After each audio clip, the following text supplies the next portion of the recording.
Hello दोस्तों, स्वागत है आप सभी लोगों का राजस्थान एकेडमी पर। मैं प्रवीण सिंह आप सभी लोगों के साथ में। जैसा कि आप सभी लोग जानते हैं, लगातार लैब असिस्टेंट भर्ती प्रतियोगी परीक्षा के लिए फिजिक्स की क्लासेस लेकर के आ रहा हूं, जिसके अंतर्गत हम लोगों ने ट्वेल्थ का जो पोर्शन दे रखा है, यानी जो ट्वेल्थ क्लास के टॉपिक्स है उनको शुरू किया था। और उसके अंदर हम लोग जो है लगातार पढ़ते जा रहे हैं। और आज हम 29वीं क्लास डिस्कस करने वाले हैं, यानी 29 नंबर की क्लास आज ये मेरी है। इससे पहले 28 क्लासेस हो चुकी है, जो हमारे यूट्यूब चैनल पर प्लेलिस्ट के अंदर कंप्लीटली ऑर्डर वाइज अवेलेबल है। आप जाकर के आसानी से देख सकते हैं और सीख सकते हैं। इससे पहले के जो टॉपिक्स हैं वो आप लोग देख करके अपने नोट्स बना सकते हैं और उनके ऊपर अब जो है क्वेश्चन प्रैक्टिस आप रेगुलरली करते रहें। हम बात कर रहे थे प्रकाशिकी यानी कि ऑप्टिक्स की, और ऑप्टिक्स के अंदर अपना टॉपिक चल रहा था प्रकाश का व्यतिकरण, इंटरफेरेंस ऑफ लाइट के बारे में बात कर रहे थे। इंटरफेरेंस ऑफ जो लाइट है वो दो टाइप का होता है, आप लोगों को बताया था। Constructive interference and destructive interference, यानी संपोषी व्यतिकरण और विनाशी व्यतिकरण। ठीक है। इसके बाद में उसके अंदर हमने जो हमारे पास एक यंग्स का एक्सपेरिमेंट आता है, जो प्रयोग आता है, वो यंग्स का एक्सपेरिमेंट अपन ने देखा था। उसको सीखा था कि उन्होंने, यंग्स नामक वैज्ञानिक ने, कैसे एक व्यतिकरण की घटना को जो है प्रूव किया है। और उसके बाद उसी यंग्स के मॉड्यूलस का ही अपन क्या कर रहे थे, तो यंग के ही एक्सपेरिमेंट का गणितीय विश्लेषण यानी मैथमेटिकल एनालिसिस ऑफ इंटरफेरेंस अपन पढ़ रहे थे, जिसके अंदर मैंने आप लोगों को कुछ इंपॉर्टेंट पॉइंट्स लिखवाए थे, जो संबंध थे वो बताए थे। और बताया था कि किस प्रकार से ये संबंध अपने लिए हेल्पफुल है, इनसे रिलेटेड कैसे कैसे क्वेश्चंस आ सकते हैं। अब आगे आज हम पर्टिकुलरली पूरा का पूरा जो व्यतिकरण है उसके अंदर कैसे वो सभी पीछे वाले जो अपन ने संबंध पढ़े या जो अभी तक की क्लासें पढ़ी है उनके कॉन्सेप्ट्स को यूज किया जाता है और कैसे क्वेश्चंस बना करके पूछे जाते हैं, उनके ऊपर डिस्कस करने वाले हैं। तो जल्दी से आप सभी लोग अपने हथियार यानी कि अपनी कॉपी और पेन निकाल लीजिए और एकाग्रचित्त होकर के इस वीडियो लेक्चर को देखने का प्रयास करिएगा। 30 मिनट भी अगर आप अपने आप को कंसंट्रेट नहीं रख पा रहे हैं, अपने आप को जो है आप एक जगह नहीं बिठा सकते हैं, तो फिर आप सिलेक्शन की उम्मीद भी छोड़ दीजिए, क्योंकि सिलेक्शन के लिए तो हमें संघर्ष करना ही होगा, मेहनत करनी ही होगी। एक ही जगह बैठ करके कई घंटों तक पढ़ना पड़ता है, तो मैं तो केवल एक 30 मिनट 35 मिनट की वीडियो बनाता हूं, वो 30 35 मिनट का वीडियो आप पूरा नहीं देखते हैं, तो ये फिर आप अपने खुद के सिलेक्शन से दूर लेकर जा रहे हो। तो आप सभी लोगों ने अपने जो है कॉपी पेन को निकाल लिया होगा। अब आगे बढ़ते हैं। तो सबसे पहले जो आज की हेडिंग है, जो आज हमें टॉपिक पढ़ना है, वो आ जाता है जो व्यतिकरण होता है। इस व्यतिकरण में जो आपका एक चमकीला फ्रिंज मिलेगा, एक काला फ्रिंज मिलेगा, उन फ्रिंजों के बीच की जो चौड़ाई है वो कितनी है। तो अपन हेडिंग डालेंगे व्यतिकरण फ्रिंजों की चौड़ाई, और इसको समझने का प्रयास करेंगे। तो हेडिंग डालिए व्यतिकरण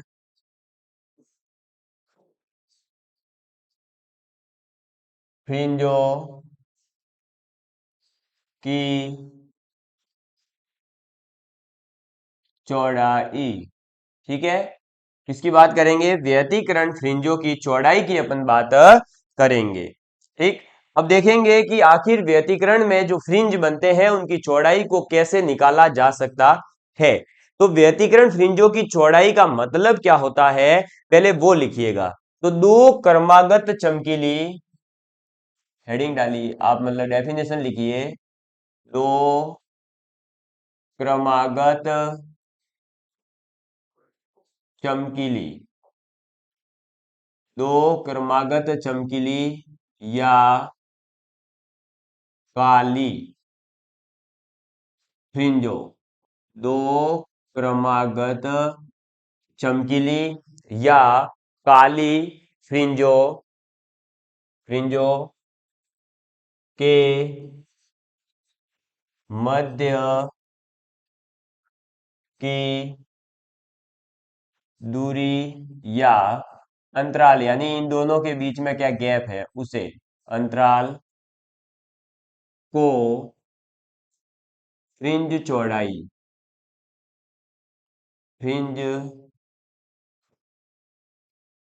चौड़ाई कहते हैं। ठीक है, तो दो क्रमागत चमकीले या जो डार्क बिंदु या काले बिंदु जो मिलेंगे उनके मध्य की जो दूरी है उसी को अपन क्या कहते हैं, फ्रिंज चौड़ाई कहते हैं। अब देखिएगा कि फ्रिंज चौड़ाई का फॉर्मूला क्या आता है। तो जो कल अपन ने फॉर्मूला लिखा था वहीं से जो डायग्राम बनाया है वहां से अपने पास एक रिलेशन आता है कि y upon capital D is equal to delta x upon में स्मॉल d। ये वहां पर टेन थीटा बराबर ये वैल्यूज आती है, तो मैंने डायरेक्ट लिख दिया कि y upon capital D delta x upon small d। यहां से जो ये y था वही तो अपनी क्या दिखा रहा था, जो सेंट्रल चमकीला था, केंद्र बिंदु था, उससे चमकीला या काला बिंदु आगे कहां मिलेगा उसके बीच की दूरी बता रहा था, तो वो हो गया y। तो y बराबर क्या लिखेंगे अब अपन, y बराबर हो जाएगा delta x into capital D upon small d। ठीक है, अब y बराबर delta x into D upon D आ गया है। और हम ये जानते हैं कि अगर हमें कोई NV चमकीली फ्रिंज मिलती है, NV चमकीली फ्रिंज मान लो, है ना। अब NV कोई चमकीली फ्रिंज है तो वो चमकीली फ्रिंज जो होगी उसके लिए पथांतर कितना होना चाहिए, यानी डेल्टा x की वैल्यू कितनी होनी चाहिए, तो डेल्टा x की वैल्यू n लैम्डा होनी चाहिए। ये बात अपन जानते हैं, डेल्टा x बराबर क्या होना चाहिए, n लैम्डा होना चाहिए। ये बात अपन जानते हैं जो कि अपन कल सीख चुके थे। तो अब एनवा अगर कोई चौड़ाई की बात करेंगे जो y डिस्टेंस पर होगा तो y n लिखेंगे उसके लिए, और उसके लिए फिर क्या होगा, ये n लेमडा यहां आ जाएगा और इनटू में क्या हो जाएगा, capital D upon small d हो जाएगा। ठीक है, तो y n is equal to हो जाएगा n lambda into capital D upon small d हो जाएगा। ऐसे ही ये तो nवे चमकीले फ्रिंज के लिए है। अगर n प्लस वन वा चमकीला कोई बिंदु हो तो n प्लस वन वा कोई चमकीला फ्रिंज होगा, उसके लिए क्या हो जाएगा, तो उसके लिए हो जाएगा y of n plus one is equal to n plus one into lambda into में d अपॉन स्मॉल d।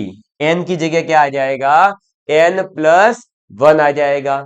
और हम ये बात जानते हैं कि फ्रिंजों की चौड़ाई का मतलब ही क्या है, दो चमकीले फ्रिंजों के बीच की दूरी या दो काले फ्रिंजों के बीच की दूरी या एक काला और एक चमकीले फ्रिंज की दूरी जो है उसी को तो कह रहे हैं। देखो डेफिनेशन लिखिए, दो क्रमागत चमकीली या काली फ्रिंजों के मध्य की दूरी। तो अपन ने एक nवे चमकीले फ्रिंज की वैल्यू निकाली जो आ रही है y n equal to n lambda D upon D, और एक निकाली n प्लस वन वा चमकीला, तो y n plus one lambda D upon D. एक है n प्लस वन, इसका मतलब क्या हुआ, दोनों के दोनों चमकीले बिंदु क्या है, क्रमागत है।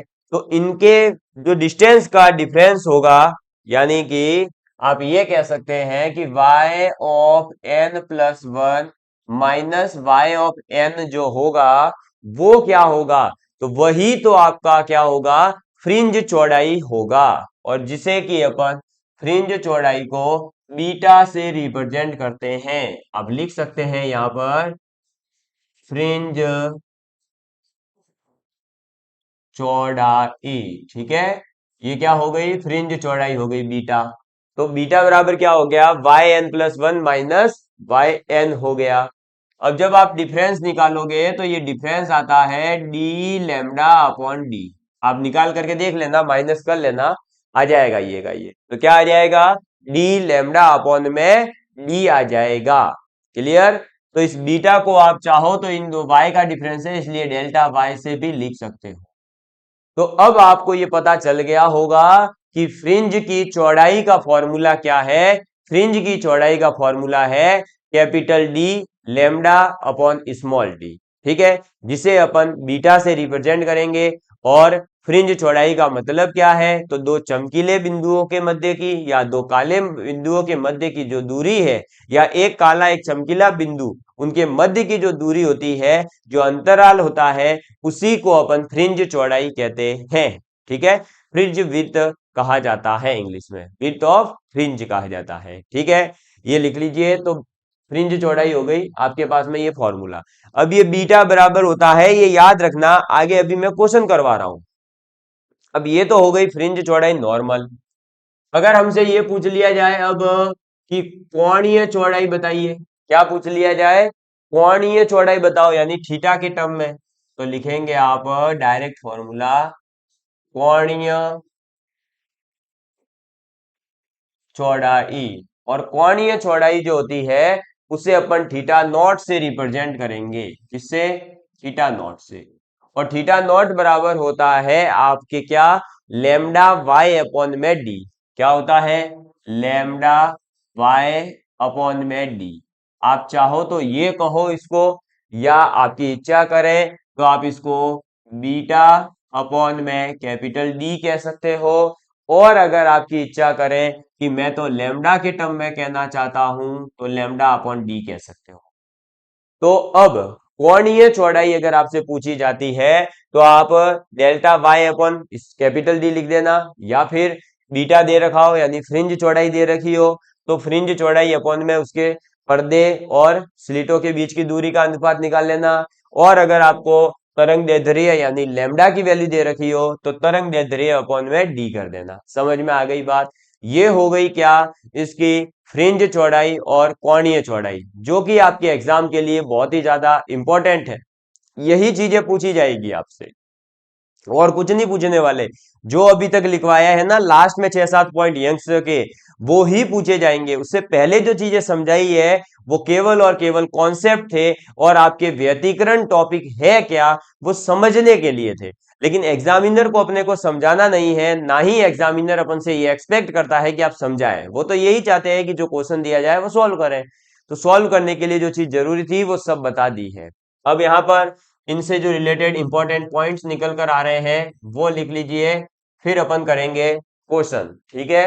तो यहाँ पर पहला पॉइंट जो निकल कर आ रहा है वो ये आ रहा है कि कैपिटल डी तथा स्मॉल डी, कैपिटल डी तथा स्मॉल डी, ये दोनों के मान नियत हो, के मान, ये पूछा जाता है, के मान नियत हो। तो अब देखो, कैपिटल डी और स्मॉल डी दोनों के दोनों अगर फिक्स हो जाए, एक कांस्टेंट वैल्यू हो जाए, तो ये और ये फिक्स हो गए, तो डायरेक्टली प्रोपोर्शनल कौन हो जाएगा, बीटा डायरेक्टली प्रोपोर्शनल हो जाएगा लेमडा के। एक तो ये याद रखना।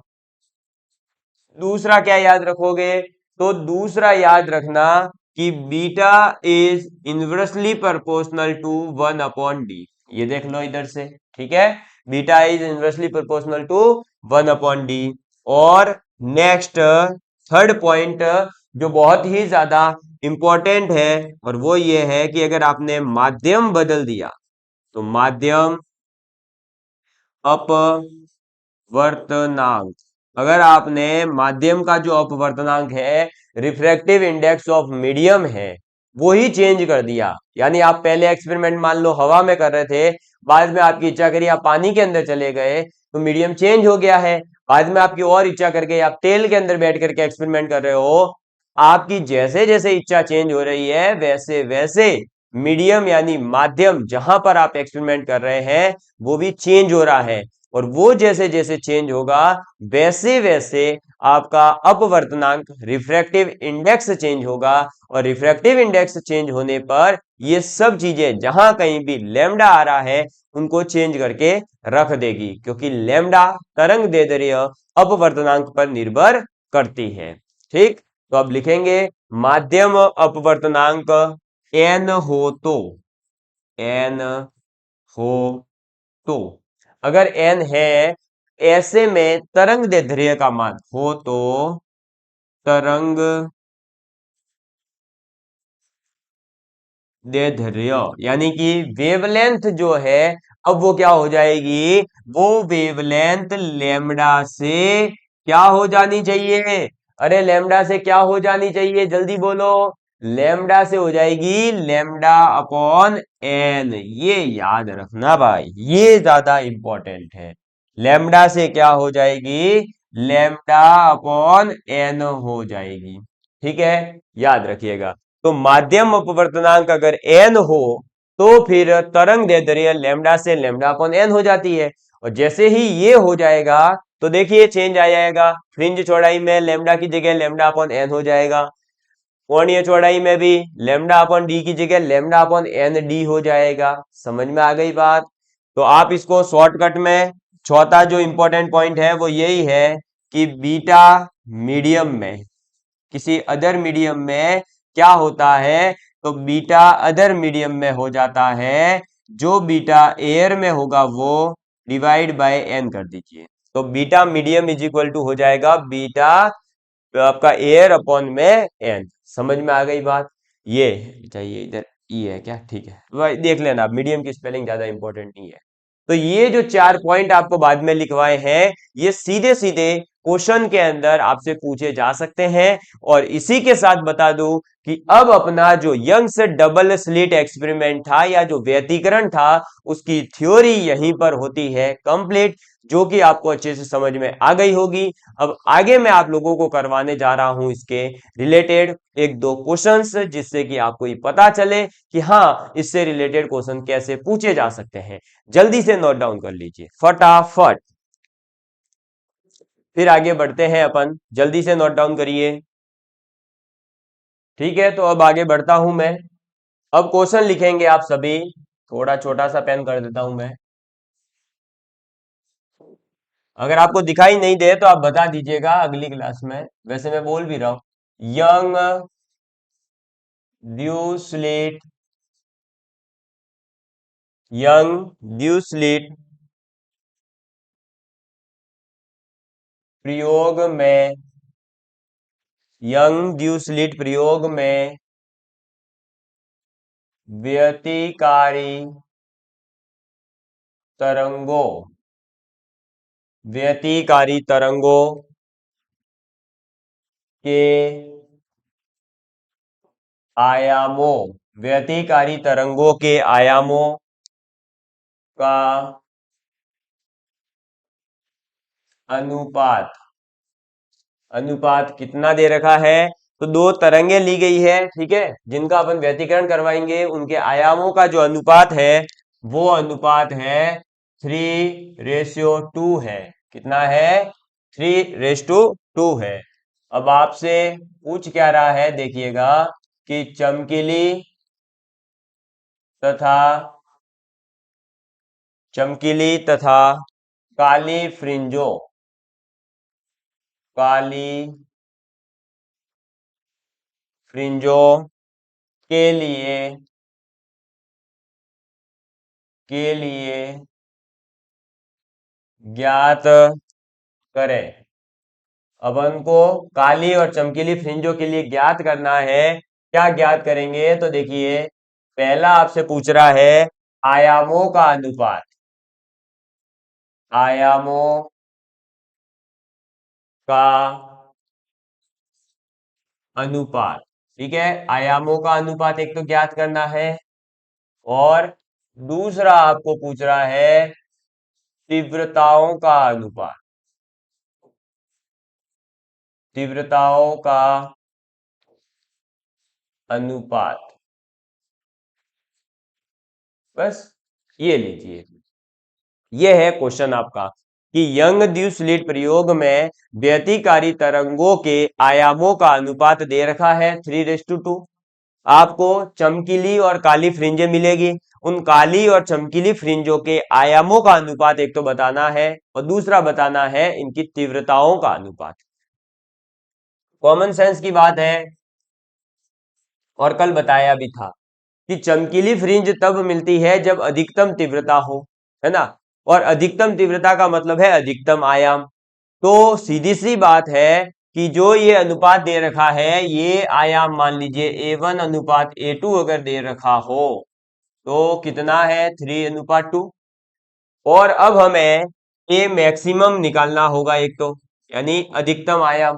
ठीक है, अधिकतम आयाम क्या होता है? अधिकतम आयाम होता है A1 प्लस A2। सर आपने हमें नहीं बताया था। अरे भाई इंटेंसिटी मैक्सिमम क्या बताई थी? √I1 प्लस √I2 का होल स्क्वायर।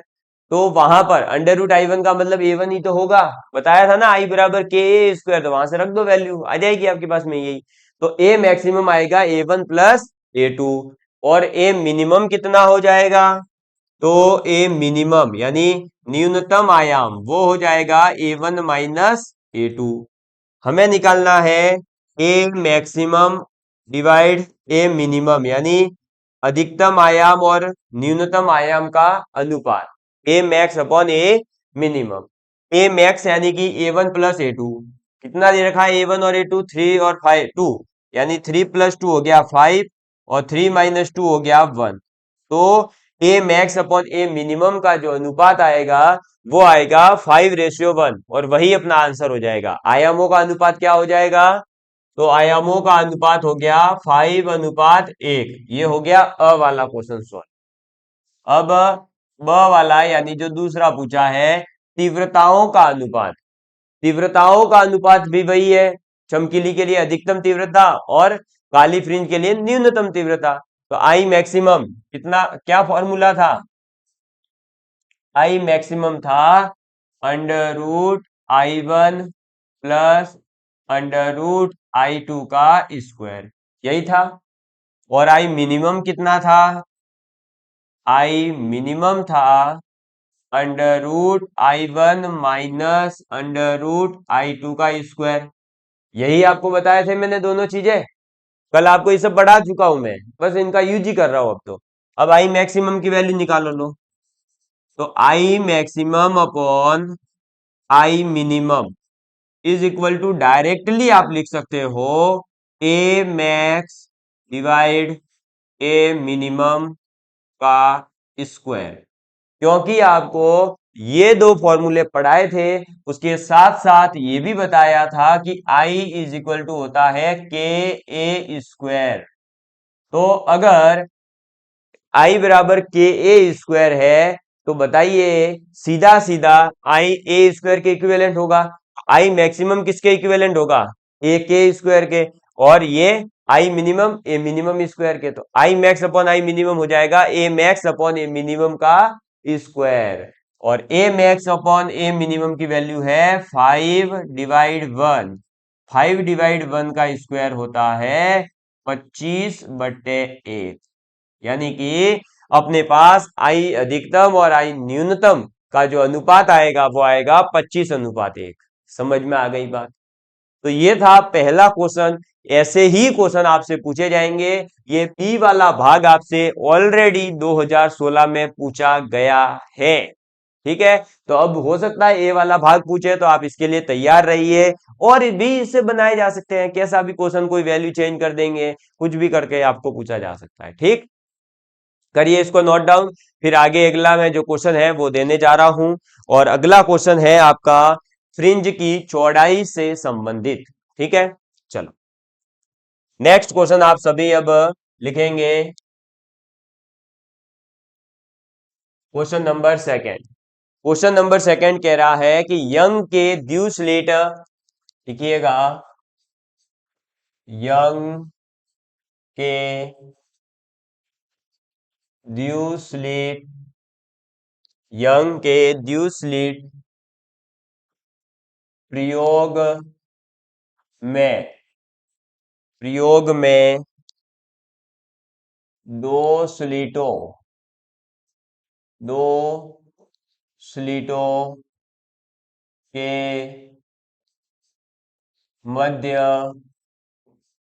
की दूरी, दो स्लिटों के मध्य की दूरी कितनी है? तो दूरी दे रखी है 0.2 mm है। ठीक है, जब स्लिटों पर, जब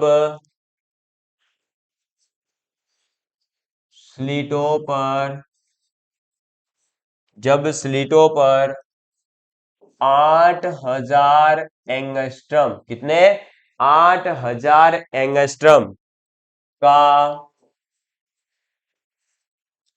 प्रकाश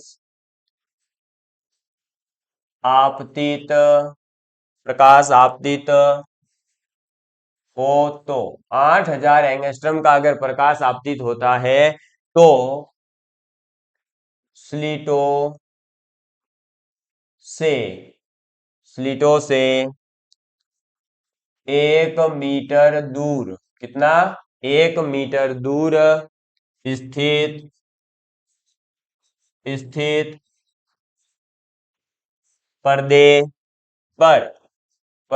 पर प्राप्त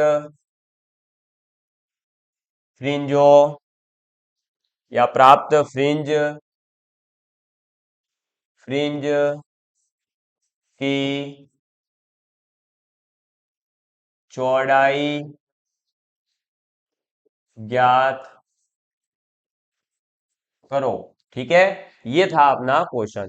क्वेश्चन क्या है कि एक अपने पास में यंग ड्यू स्लिट एक्सपेरिमेंट हो रहा है, ठीक है, जिसके अंदर क्या बोला जा रहा है कि दो स्लिटों के मध्य की दूरी, दो स्लिट यानी S1 और S2 के बीच की दूरी, जिसे अपन क्या कहते हैं बताइए, है S1 S2 के बीच की दूरी को अपन क्या क्या कहते हैं, स्मॉल डी कहते हैं। तो स्मॉल डी कितना दे रखा है, 0.2 mm। देखिए, फिजिक्स के अंदर जो आंकिक प्रश्न आएंगे, जो न्यूमेरिकल्स आएंगे, उनको सॉल्व करने का स्टेप होता है। सबसे पहले आपको ये पता होना चाहिए कि आपके क्वेश्चन में क्या दे रखा है। ठीक है, तो आपको क्या दे रखा है, देखो, दो स्लिटों के बीच की दूरी यानी स्मॉल डी दे रखा है। अब देखिएगा, मैं स्टेप बाय स्टेप इसको अब सॉल्व करूंगा। तो स्मॉल डी आ गया, फिर जब स्लिटों पर 8000 एंगस्ट्रम का प्रकाश, 8000 एंगस्ट्रम का प्रकाश का मतलब है कि जो प्रकाश है उसका तरंग दैर्ध्य कितना है, 8000 एंगस्ट्रम है। तरंग दैर्ध्य यानी कि लैम्डा कितना दे रखा है, 8000 एंगस्ट्रम। ठीक है, एंगस्ट्रम क्या होता है, एक यूनिट है। एक एंगस्ट्रम बराबर होता है 10 की घात -10 मीटर। एक एंगस्ट्रम बराबर कितना होता है, 10 की घात -10 मीटर। इसके बाद देखिए लैम्डा आ गया, फिर आगे बोला है हो तो स्लीटों से, स्लीट यानी वही S1 और S2, वहां से 1 मीटर दूर स्थित पर्दे पर, कितनी दूरी पर स्थित है पर्दा, 1 मीटर। और आपको यह पता है कि स्लीट और पर्दे के बीच की दूरी को कैपिटल डी से रिप्रेजेंट किया जाता है, और वो कितना है, 1 मीटर है। ठीक, यह आ गया कैपिटल डी। अब पूछा क्या है, आपसे पूछा प्राप्त फ्रिंजों की चौड़ाई ज्ञात करो। पूछा है कि फ्रिंज की चौड़ाई यानी बीटा निकालना है। लो, ठीक, तीन चीजें दे रखी है, एक चीज पूछी है।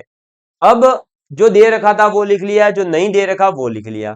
अब आप ये सोचिए कि जो दे रखा है और जो नहीं दे रखा या जो ज्ञात करना है उसके बीच में कोई संबंध होता है क्या। तो मुझे उम्मीद है कि आपको अभी जस्ट पढ़ाया है इसलिए अभी तो याद होगा, लेकिन एग्जाम में याद तब आएगा जब घर से बहुत सारी प्रैक्टिस करके जाओगे।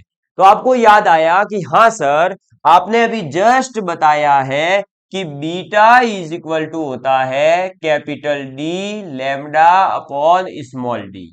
यह आपको बताया है ना, क्या बताया है, capital D lambda upon small D. Lambda ये रहा, कैपिटल डी ये रहा, स्मॉल डी ये रहा, तीनों दे रखे हैं, बीटा ही तो निकालना है, वैल्यू पुट करो। कैपिटल डी कितना है, 1 मीटर, इंटू लैम्डा कितना है, 8000 एंगस्ट्रम यानी 10⁻⁻10 से मल्टीप्लाई होगा एंगस्ट्रम हट करके। और फिर अपने पास क्या है, स्मॉल डी जो कि है 0.2 mm, और 0.2 mm यानी मिलीमीटर। मिलीमीटर को मीटर में बदलने के लिए 10⁻³ से मल्टीप्लाई होगा। बस ये हो गया। अब इसको सॉल्व कर लीजिए। लो, जैसे ही आप इसको सॉल्व करेंगे तो देखिए क्या हो जाएगा, जो कट रहा है उसे काट डालिए, ये पॉइंट हटाइए, नीचे 10 आएगा, वो ऊपर चला जाएगा, ये आ गया 10। अब 2 से ये काटिए, कितनी बार कटेगा? 4000 बार कट जाएगा। ठीक है, अब 4000 बार कटने के बाद ये देखिए ऊपर बचेगा केवल 4, और ये 10 की पावर 3 भी आएगा ऊपर, और 3 इसका 10 की पावर 6, और 7 तो ये हो जाएगा 10 की पावर -3 ओनली। ठीक है, कैलकुलेशन तो कर लोगे, या फिर देख लीजिए एक बार कैसे हुआ वो देखो। ये 4000 था तो 4000 को लिखा 4 इंटू 10 की पावर 3, फिर इंटू में 10 की पावर -10 था ही, और एक जो नीचे से 10 आया ऊपर वो, डिवाइड बाय, इधर है 10 की पावर -3। अब 10 की पावर -3 ऊपर, ये आ गया इधर। ठीक है, जैसे ही ये ऊपर आया तो अब बन गया 4 इंटू, देखो 10 की पावर 3 एक ये रहा।